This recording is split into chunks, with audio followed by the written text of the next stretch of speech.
Una interessante mostra di arte e cultura. Tanti quadri e rappresentazioni artistiche hanno invaso il centro storico della deliziosa cittadina di Meolo, dove l'arte e la vera cultura si sono fuse tra le case affacciate sulla storica piazza Martiri della Libertà. La manifestazione è sicuramente importante per alcuni motivi semplicissimi, dall'evidenza anche in un momento di crisi come la partecipazione di tutti quanti i cittadini, le associazioni, il volontariato in genere riesca effettivamente a portare in piazza un movimento di crescita, perché oggi noi proponiamo cultura e chi si avvicina grazie alla piazza non ha paura di questa cultura, non siamo al chiuso di un museo, non c'è la necessità di avere un titolo accademico per interpretare, per leggere, per capire le opere, è proprio un aspetto, una manifestazione fatta, rivolta alle famiglie, rivolta al cittadino, rivolta a chi è timido di cultura, ma è quantomeno un'idea per avvicinarsi, e questo avvicinarsi dà la possibilità anche di una crescita, perché non dimentichiamoci,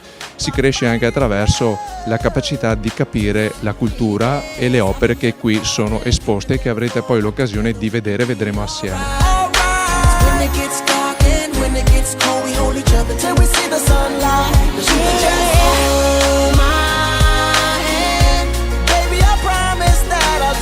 Tra le bancarelle sparse per la via cittadina del centro storico si possono scorgere pittori e scultori e arti varie che hanno fatto da cornice all'intera manifestazione. Di solito quando noi pittori ci ritroviamo, e lo facciamo spesso, ci troviamo di dover sempre pagare, sempre chiedere, sempre. Invece così io intendevo di fare una mostra libera per tutti gli artisti che volessero partecipare. Speriamo che la gente riesca a capire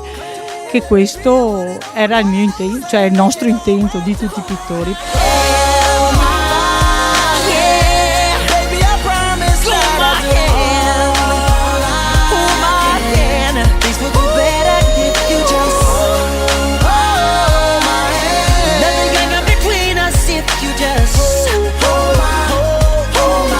Anche la Proloco è presente a Meolo in qualità di organizzatrice. Come si può definire la sua presenza qui?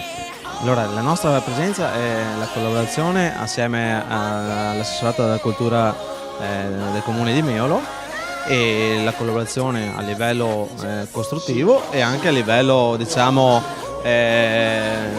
anche noi ci mettiamo a fare un po' di, tra virgolette, commercio, diciamo, le cose semplici, un po' di castagne, un po' di frittelle, dove coinvolgiamo un po' il paese.